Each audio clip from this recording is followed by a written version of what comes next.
Ni más ni menos, hoy dentro de la justicia, y le damos las buenas noches a todos ustedes, nuestros fieles televidentes que cada día están de 7 a 8 de la noche en su canal 58, sintonizando este espacio que es una producción general de Ramón Arturo Méndez Zarzuela.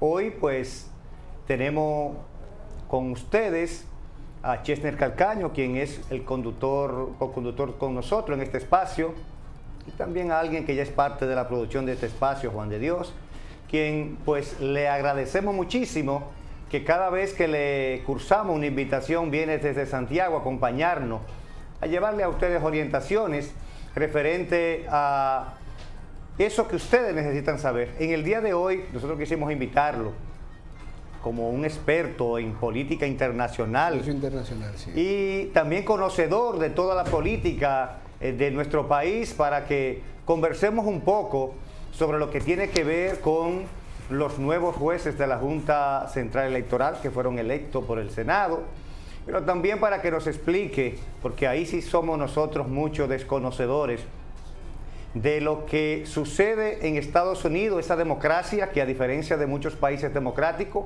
pues no se eligen los presidentes por la mayoría de los votantes, sino que tienen un sistema diferente. Y hoy nosotros vamos a aprender todo este mecanismo de elección de votos electorales que se da en Estados Unidos. Así es que la buena noche, Juan, buenas noches, Chesner, el placer que estén con nosotros nueva vez aquí en Ni Más Ni Menos, hoy dentro de la justicia. Chesner, muchas gracias por la invitación, Nino. Chesner, para mí es un placer estar con ustedes en este espacio y para toda la comunidad mocana, analizar ciertos temas de interés que son de importancia vital para el desarrollo económico y social de la República Dominicana, porque todo lo que pase en Estados Unidos nos afecta de manera directa porque es nuestro socio comercial número uno. Y como de todos es sabido, Estados Unidos marca las pautas en el mundo, pero principalmente en el Caribe y América Latina. Sí, eso es una realidad. Muy buenas noches, Juan de Dios, buenas noches, Saturnino Jesús Muñoz. Y con ustedes, bueno, saludar a toda la sociedad mocana y de la región, Juan, ¿por qué no? Al país completo a través de Facebook Live. Y recordar también que estos videos están siendo subidos en la mañana a lo que es el canal de YouTube de Ni Más Ni Menos, donde ustedes también pueden volver a tener contacto con este contenido. Agradecemos, como muy bien decía Saturnino, a la presencia de Juan de Dios Giraldo, que siempre que nosotros le llamamos, pues ha venido y ha estado con nosotros acá. Me gusta mucho eso que tú decías, Juan, del hecho de cómo impacta, porque date cuenta que se le ha dado un seguimiento, digo yo, sine qua non a este proceso. Es decir, ha habido un seguimiento de todos los dominicanos, podemos decir, porque como además de que es nuestro principal socio comercial, los Estados Unidos, debemos decir que hay una gran mancomunidad de dominicanos que viven en los Estados Unidos. Entonces, de alguna manera impacta económicamente a la República Dominicana, porque además del turismo, una de las razones que mantiene la economía de la República Dominicana son las remesas. Entonces siempre hay una conexión. Y un elemento que nosotros queremos que iniciemos a tocar es ¿en qué determinaría que sea electo Donald Trump o que sea electo Joe Biden? ¿Qué tú ves en las propuestas de ellos que nos podría impactar más allá de las remesas, más allá de los dominicanos que están allá? ¿Cuáles son esos elementos? Antes de entrar al proceso, ¿cuáles son esos elementos que tú ves que pudieran impactar en lo que ellos tienen como ideología? Mira, se ha establecido, y eso es históricamente, Estados Unidos siempre ha tenido desde la fundación de la República partidos dominantes hegemónicos. Primero eran los federalistas y los republicanos. Esa rama fue escindida, los federalistas desapareció y se formó el Partido Demócrata. Y ha habido grandes presidentes republicanos. Lincoln era presidente y fue republicano. Esos grandes presidentes, Ronald Reagan, Richard Nixon, Dwight Eisenhower, eran republicanos. los republicanos siempre han tenido un corte conservador y los demócratas se ha entendido que son más liberales.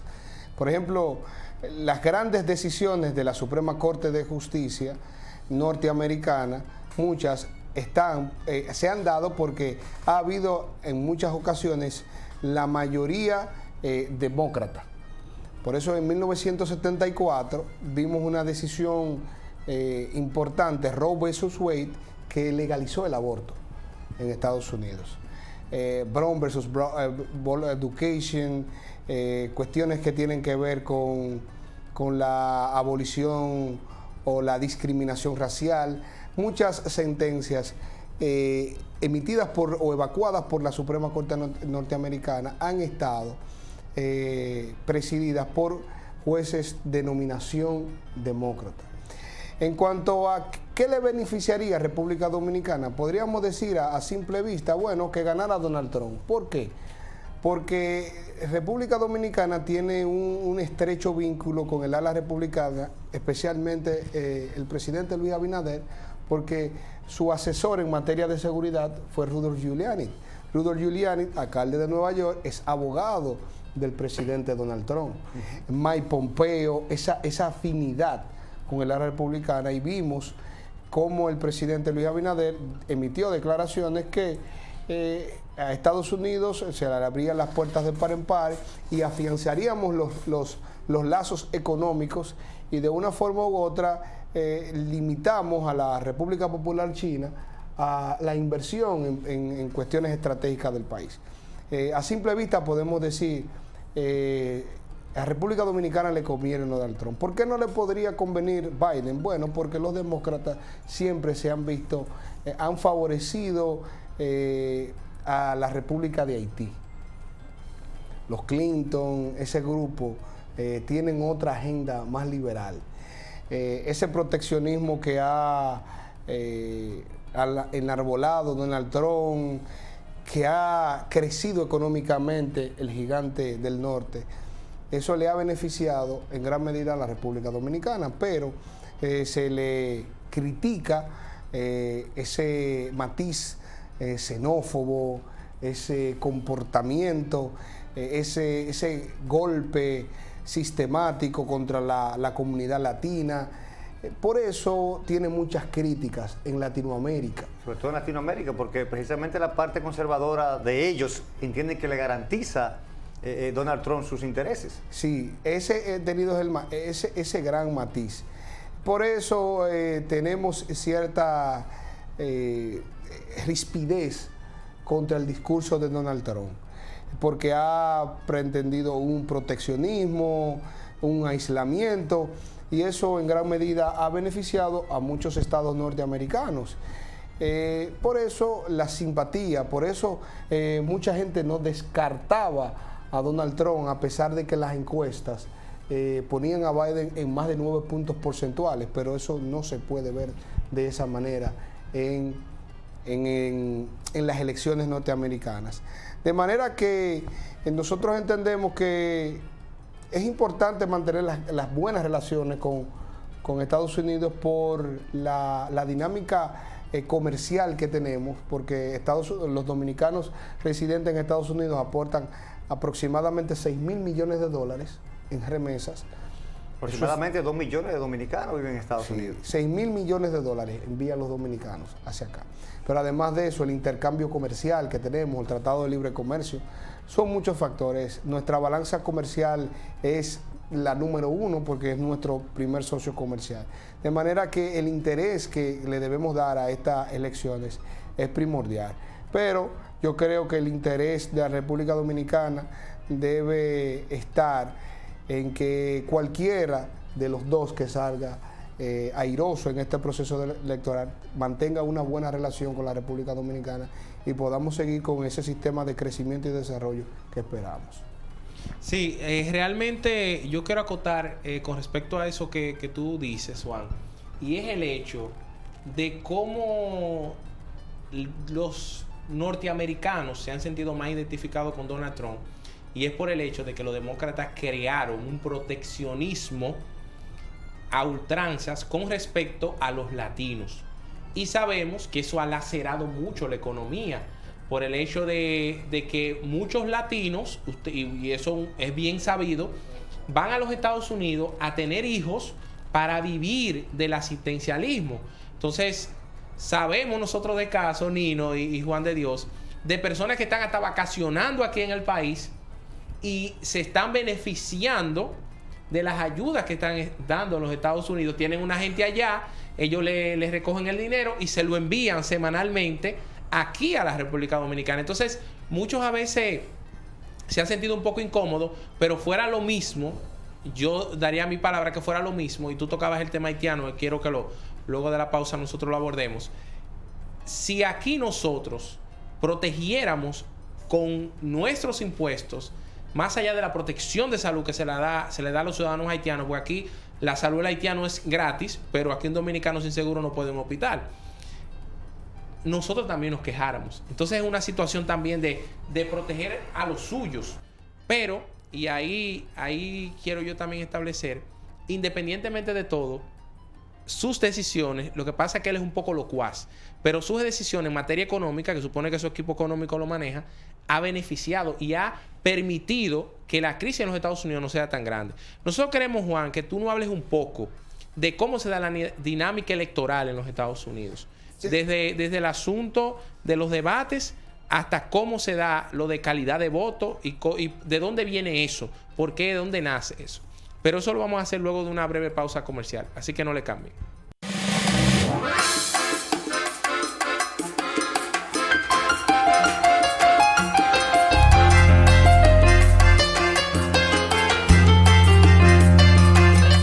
Ni más ni menos, hoy dentro de la justicia, Chesner Calcaño, Nino de Jesús.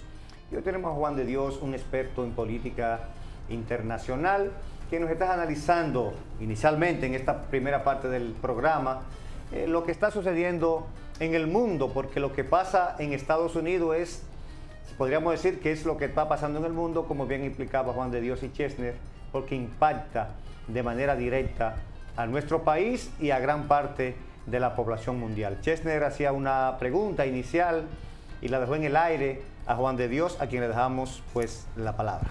Bueno, la democracia de Estados Unidos es una democracia representativa. En Estados Unidos hay 538 colegios electorales. ¿Qué significa eso? Bueno, por cada estado se eligen 2 senadores, por un principio de igualdad. ¿Por qué se elige así? Bueno, porque al momento de la fundación de la República, los estados esclavistas del sur tenían una población mucho menor a los estados industrializados del norte.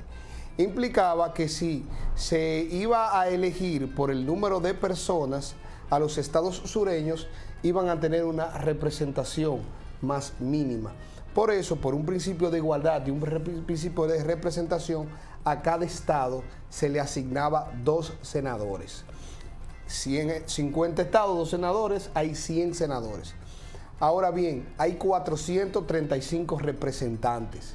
Esos 475 representantes están conforme al número de población de los estados. Por ejemplo, en California tenemos 53 representantes por la cantidad poblacional. En Nueva York tenemos 29 representantes por la cantidad poblacional. En Wisconsin tenemos 8 representantes. Esos 435 representantes más los 100 dan 535. Pero el Distrito de Columbia, que no es un estado, que es Washington, D.C., donde está, que es la capital, también tiene 2 senadores y un representante. Eso suma a los 438 colegios electorales. ¿Qué pasa?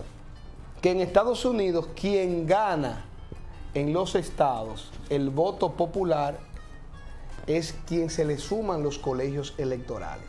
Hay estados, naturalmente, que votan por los demócratas, como son Nueva York, California, son estados netamente demócratas y esos estados se le suman automáticamente. El estado de Texas es netamente republicano, los estados del centro, Kansas, Wyoming, todos esos estados son republicanos y se les suman. tú tienes que llegar a 270 votos electorales para ser elegido presidente en Estados Unidos. Por eso es que han habido dos ocasiones en la historia, y esta podría ser la tercera, en que en el caso de Al Gore sacó más votos populares en la primera elección del año 2000 que George Bush, y Bush fue elegido presidente de la nación.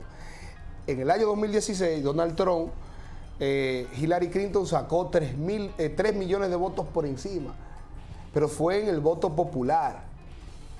En el voto electoral, Donald Trump sacó 308 votos electorales. Es decir, conquistó los 270 votos. 238 es la mitad más 1, 269, más la mitad más 1, 270.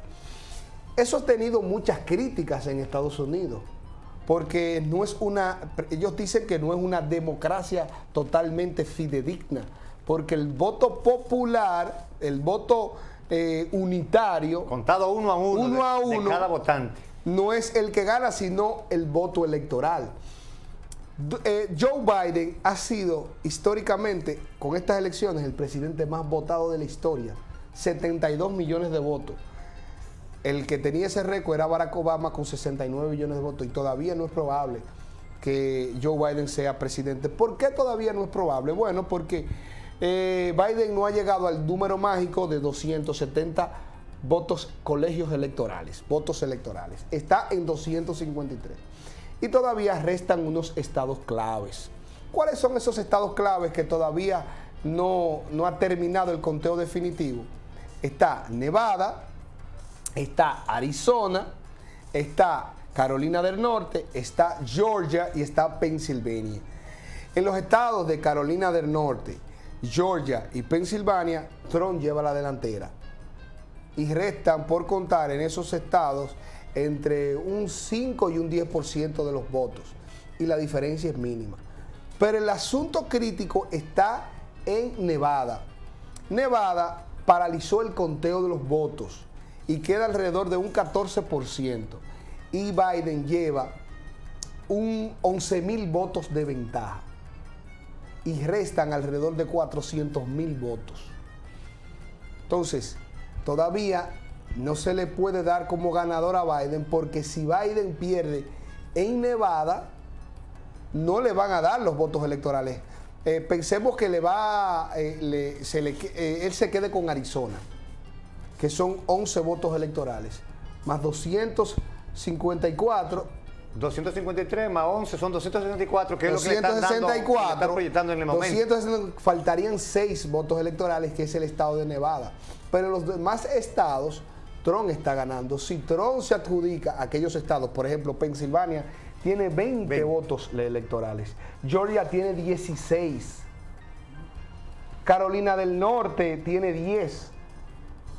Entonces, todavía falta esperar. Pero además de eso, ya Trump ha comenzado un proceso de saboteo, porque primero depositó una demanda ante la Corte Suprema de Michigan para que se paralizara el conteo de votos.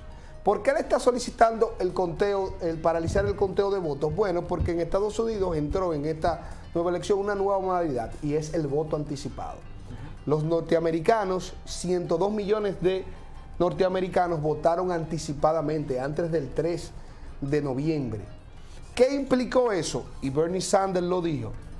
Bueno, que el conteo comenzaran a contar, porque esos votos llegaron por correo, los que votaron el día 3.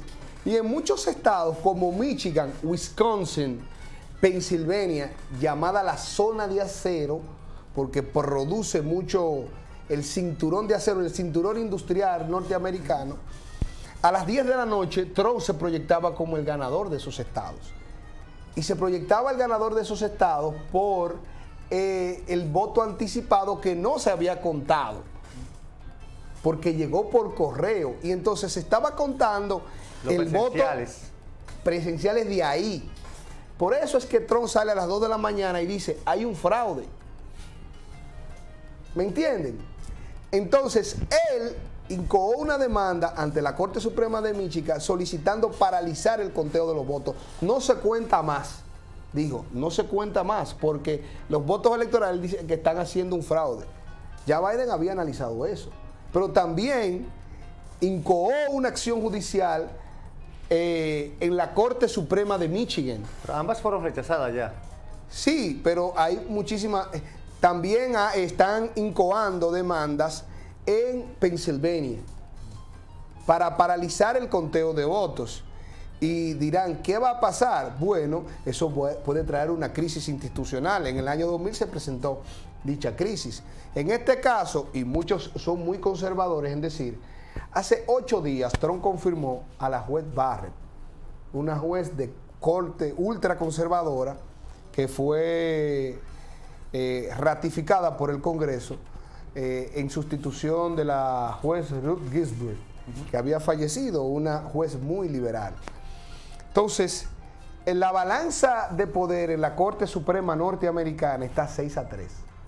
6 jueces que han sido nominados y confirmados por los republicanos y 3 que han sido nominados y confirmados por los demócratas. Se prevé que esas demandas, al ser rechazadas en la Corte Suprema de los Estados, vayan a la Suprema Corte Norteamericana. Y la Suprema Corte Norteamericana puede ordenar un reconteo de votos. Y eso puede, en alguna medida, voltear el asunto. Pero todo luce... Y hay una parte, Juan, interesante en ese aspecto, de esos recursos que se incoan ante los tribunales, las altas cortes de allá. Y es que como allá oficialmente es en diciembre que se declaran, que van los representantes, creo que es el 14 de diciembre, hay un plazo ante el Congreso suficiente para que las cortes se pronuncien con los reconteos y eso. Exactamente. La Corte Suprema puede ordenar el reconteo de los votos porque es el Congreso que elige al presidente con los representantes. Entonces, la Corte Suprema puede ordenar un reconteo de votos y eso podía traer una crisis. Ya está esa crisis institucional. Juan, en el año 2000 yo me pregunto, porque tú hablas de reconteo de votos y siempre que se habla de reconteo de votos, pues uno se va un poco al asunto de una palabra que siempre utilizamos y quizás no sea correcta, el asunto del pataleo. El pataleo, ¿no? Lo decimos Que lo usamos mucho en República Dominicana y nos sorprende mucho de un país tan institucional como lo es los Estados Unidos de Norteamérica, que es un país marco, porque tú sabes lo que hablar de que se está votando por correo, pero estamos hablando que en los Estados Unidos tienen un sistema de correo de lo más seguro del mundo. Sí, es un delito federal. Sí, es de lo más seguro del mundo. Pero entonces yo me pregunto, Juan, hablando de que allá no puedo no pensar como pensaba que en el tiempo del extinto líder reformista de la ley de los palitos. Independientemente de todo, la tendencia en qué puede cambiar si los votos están ahí. Es decir, hay un reconteo, pero independientemente de todo, si Nino votó por Juan, Nino votó por Juan. Es decir, puede haber una situación de, vamos a decir, de desconcierto en la población porque no va a saber quién es su presidente. Algo quizá nunca antes visto. Tú solo citas ese caso del año 2000, que no duró tanto, se pudo resolver la situación. Pero vemos que Trump, a diferencia de la contraparte de Bush en ese momento, Trump no le vemos una persona de decir, yo por el bien del país voy a deponer o voy a flexibilizar, sino que Trump es una persona que antes, si tú sabes, desde los debates ya le estaba hablando de cómo él se iba a comportar si los resultados no le favorecían. Mira, Chesnel, siempre hay formas de arreglar o amallar elecciones. Tendrá la Suprema la potestad de rechazar esas cuestiones, esas demandas, por el bien de la sociedad norteamericana. Pero si los votos están ahí y la Suprema entiende que hay una vulneración al derecho de Donald Trump, al derecho de elegir y ser elegido, bueno, ordenará ese recuento de votos. Porque el asunto está muy cerrado. Por ejemplo, en el estado de Wisconsin, Biden ganó por aproximadamente 20,000 votos. En el estado de Michigan, por 66,000 votos. El asunto en Nevada está tan cerrado que solo faltan 11,000 votos de diferencia. 11,000 votos de diferencia. Entonces, eso puede cambiar la balanza. Entonces, tal vez es pataleo, pero él ha hecho esas denuncias, tal vez infundadas, sin ningún elemento probatorio. Eso es otra cosa que se ha estado también manejando. Porque él dice, 102 millones de votantes, yo estaba ganando, ya lo habían anunciado eso. Y Trump no está dispuesto a perder en buena lid. Entonces nosotros entendemos que, y yo creo también en la Suprema Norteamericana, a pesar de que sean de corte conservador, de corte liberal, es un país que respeta las instituciones. Es un establishment que hay que respetar. Un ejemplo de eso es el juez Warren. Fue nominado por republicanos y fue el mejor presidente de la historia de la Suprema Corte, donde hay más sentencias de corte liberal. Entonces, de haber sido nominado, pero eso es un país que respeta la institucionalidad y las leyes.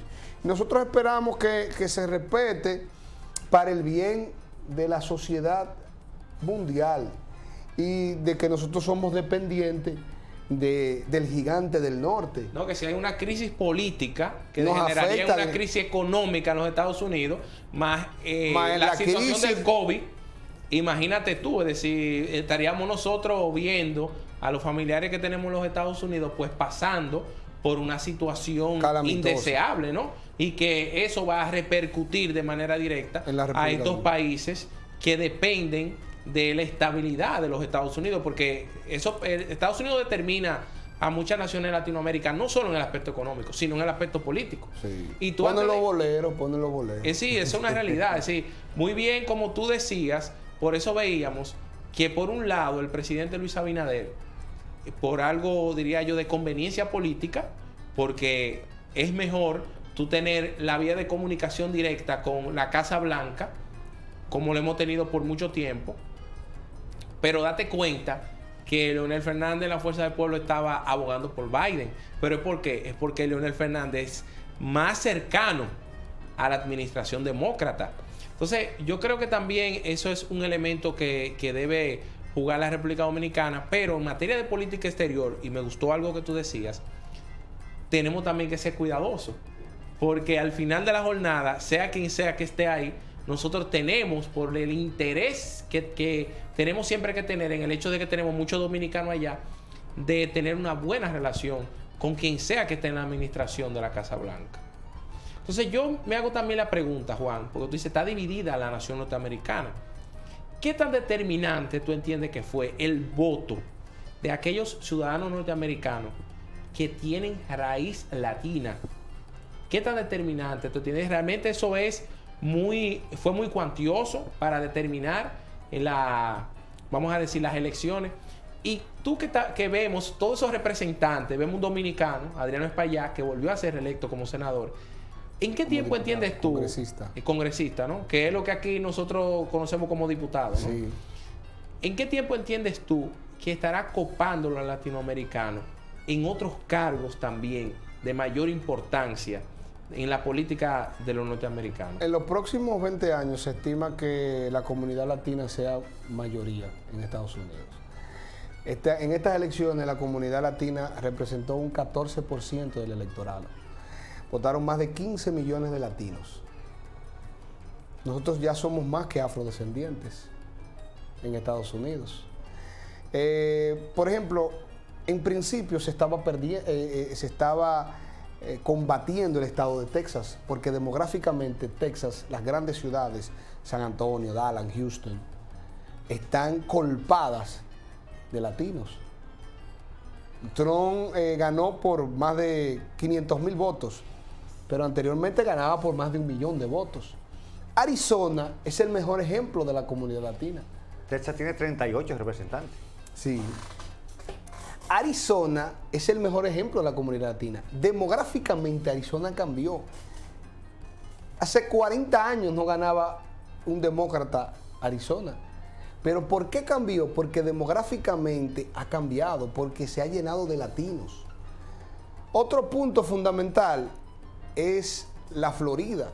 Biden pensaba que iba a ganar la Florida, pero el discurso anticomunismo, antisocialismo, y la comunidad cubana, americana y la comunidad venezolana americana todavía vive con el fantasma del comunismo y votó a favor de Trump.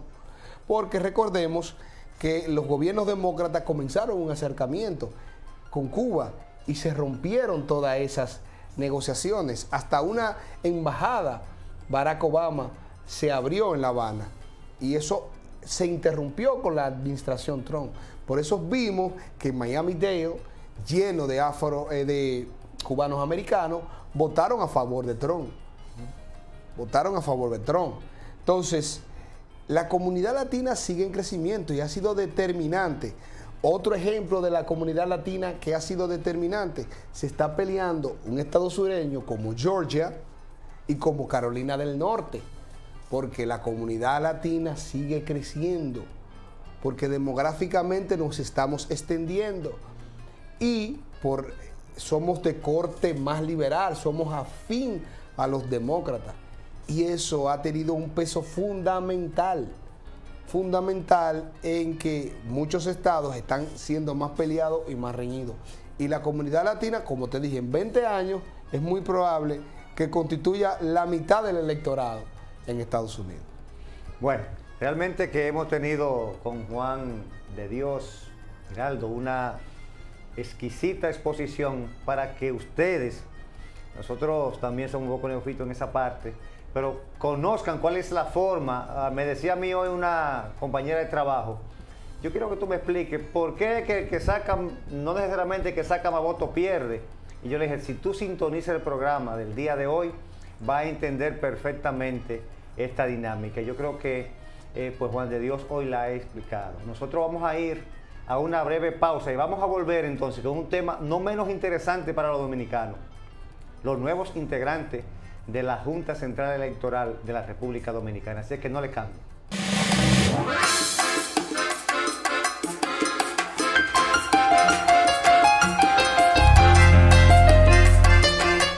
Ni más ni menos, hoy dentro de la justicia, compartiendo con nosotros Juan de Dios, Chesner Calcaño y un servidor. Ahora es importante que aterricemos aquí, ¿verdad?, en nuestro país, para el tema que también ha sido noticia desde ayer, porque fueron elegidos nuevos jueces de la Junta Central Electoral. Se ha dicho y he escuchado, bueno, que para qué tanto balotaje, que para qué tanto ir personas a postularse y a hacer de una forma u otra examinado, para que en 20 o 15 minutos fueran decididos quiénes iban a ser. Estos son de los díceres, ¿verdad?, que se establecen. Fueron electos nuevos jueces. Y yo quisiera saber el parecer de Juan y Chesner al respecto de estas nuevas personas que el más conocido de ellos ha sido el que vamos a decir, el ente que llevó la discusión, porque, bueno, aparte de una de las damas que decían que había protestado en la Plaza de la Bandera, algo que yo lo vi un tanto, Nino, no jocoso, sino como sin fundamento, porque en la Plaza de la Bandera no se protestó por ningún gobierno ni nada, se protestó por la estabilidad democrática de este país, porque se fue frente a la Plaza de la Bandera porque ahí estaba la Junta Central Electoral, sí, que había tenido una situación. Entonces, todos los dominicanos nos sentimos en algún momento, pues ahí en la Plaza de la Bandera. Entonces, como que no entendí. Pero sí lo de Román Jaques, que recordamos que en el pasado gobierno, Juan, tuvo una situación que él, yo espero que así como Balaguer, en un libro, recuerda que dijo que iba a dejar una página en blanco, que después la iban a escribir, parece que él le dejó la información, se quedó con ella, donde iba a hablar, ¿no?, que quiénes mataron a Orlando Martínez, ¿no? Orlando Martínez. Y eso nunca se supo. Pero con respecto a Jaques, hay una situación, a Román Jaques. Recordamos que él, hasta el miércoles próximo, que es cuando lo van a colocar en posesión como nuevo presidente de la Junta Central Electoral, era el presidente del Tribunal Superior Electoral, lo que también lleva una situación de que el Consejo Nacional de la Magistratura tiene que reemplazar, o su sustituto ahora sube, que no sabría saber quién era la persona que lo sustituye a él, pero sería por un tiempo corto, porque ya ellos están en tiempo. Sucede entonces que podemos recordar que se especuló, porque él nunca habló de eso, sino solo habló de que le quitaron la escorta, de que a él lo llamaron a Palacio en el gobierno pasado. Recordamos que había Guido Gómez Mazara y un grupo de abogados estaban ahí atrás de Miguel Vargas dándole mucha candela, y sucedió que a él lo llamaron a Palacio para que él diera una sentencia a favor del PRD o a favor de Miguel Vargas Maldonado, que era canciller en ese momento, y él se negó, y en el camino vino una patrulla militar y le quitó a los 2 militares que lo cuidaban, y tuvo él que irse solo manejando su jipeta. Sucede entonces que con respecto a Román Jaques, desde el principio fue el candidato que apoyó la Fuerza del Pueblo. Todavía hoy vi a Roberto Rosario Juan diciendo que realmente Leonel entendía que Román Jaques era la persona adecuada para dirigir la Junta. El problema y el único conflicto se dio con Eddie Olivares, que fue parte de la Junta de Roberto Rosario, no fue presentado y que fue el archienemigo de Roberto Rosario, que debo decir que lo seguimos en Twitter, debemos acotar que Roberto Rosario estaba en celebración anoche. Sí, pueden buscar una foto de él frente a su oficina de abogado con una frase que colocó. Y esta mañana Daniel Alcántara, que es muy cercano a él, también son amigos, decía que al parecer Roberto Rosario se acostó tarde bebiendo vino, porque él como que también llevaba esa rivalidad con Eddie Olivares, porque tuvieron mucha confrontación, y como que él le hacía placer que no llegara Eddie Olivares a dirigir la Junta Central Electoral.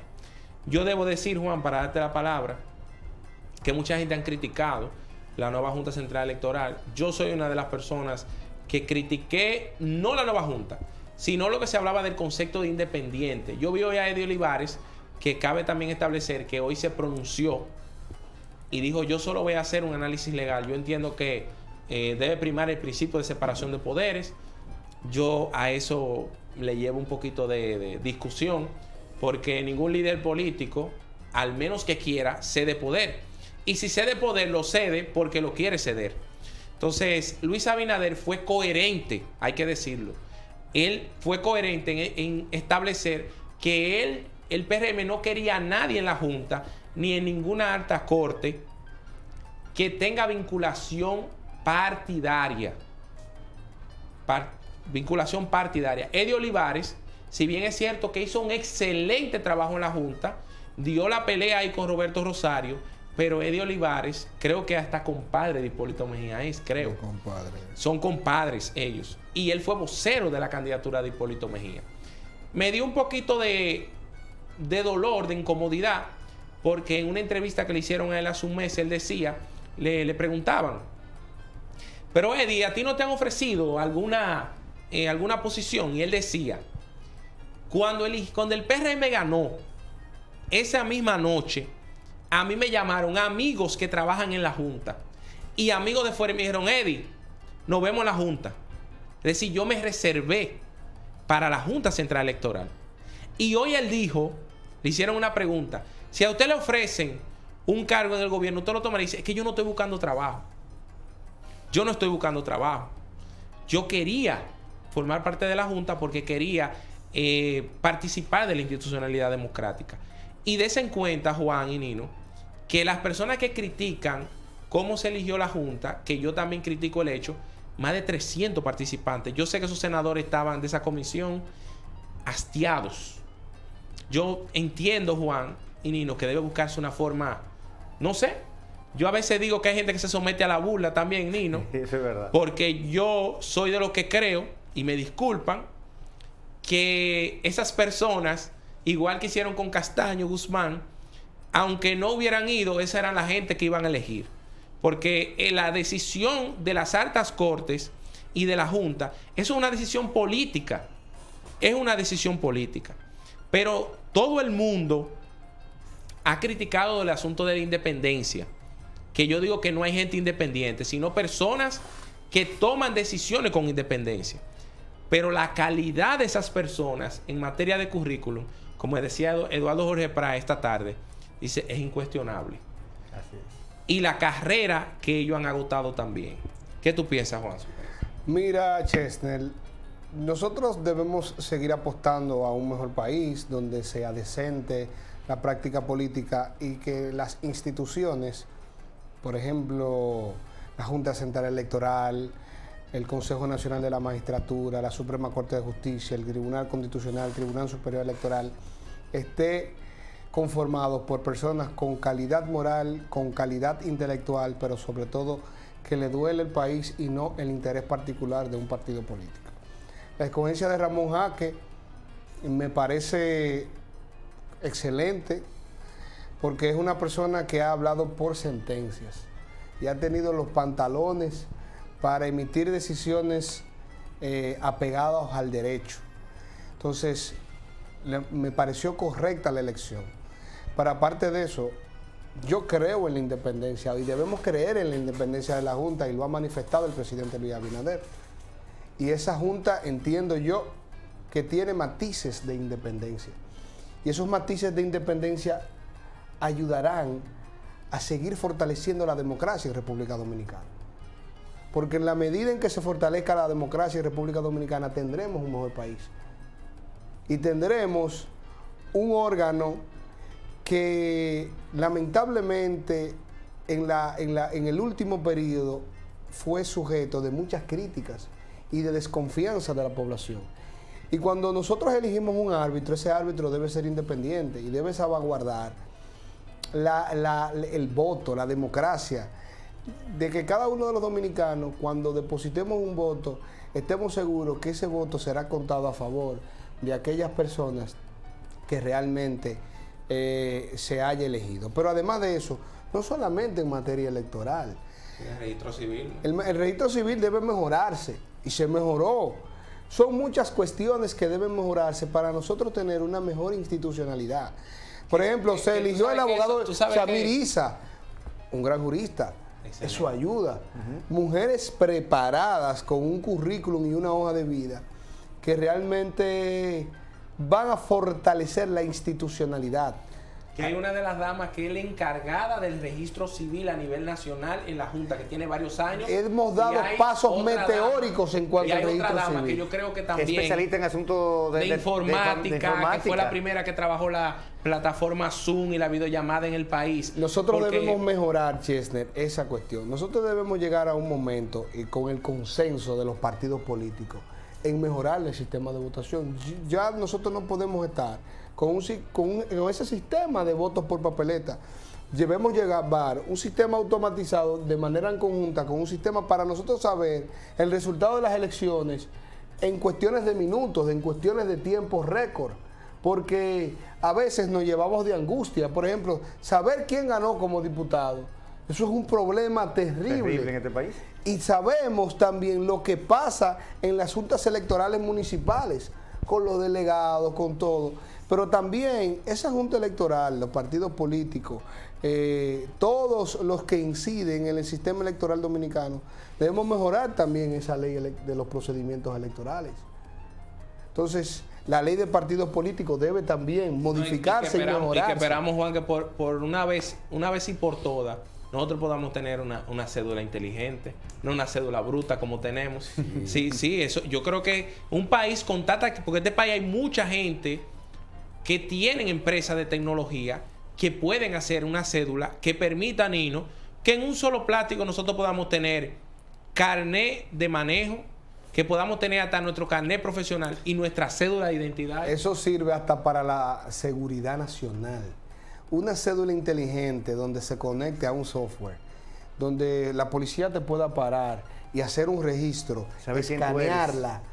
escanearla, saber quién tú eres, ayuda a controlar la criminalidad. Nosotros debemos lograr eso. Y creo que están dadas las condiciones para nosotros poder lograr un mejor país. Así que... Bueno, Juan de Dios, muchas gracias. Chesner, la verdad es que hoy hemos tenido un banquete aquí explicando lo que han sido las elecciones de Estados Unidos, que todavía estamos pendientes. Ver quién finalmente va a ser declarado presidente de los Estados Unidos estará por verse. Todo apunta que va a ser Joe, ¿verdad? Joe Biden. Pero todavía los republicanos tienen esperanza. Y aquí también ciframos las esperanzas en los nuevos miembros de la Junta Central Electoral de que, de que las elecciones próximas no va a haber esos cuestionamientos que han habido hasta el día de hoy. Las buenas noches. Para todos ustedes, Chesner, Juan de Dios, las gracias. Y ustedes sigan aquí con Dalia Sin Rodeo para que se enteren de lo que pasa en el país y en el mundo. Buenas noches. Mañana aquí, ni más ni menos, a las 7 de la noche. Muy buenas noches. Muchas gracias.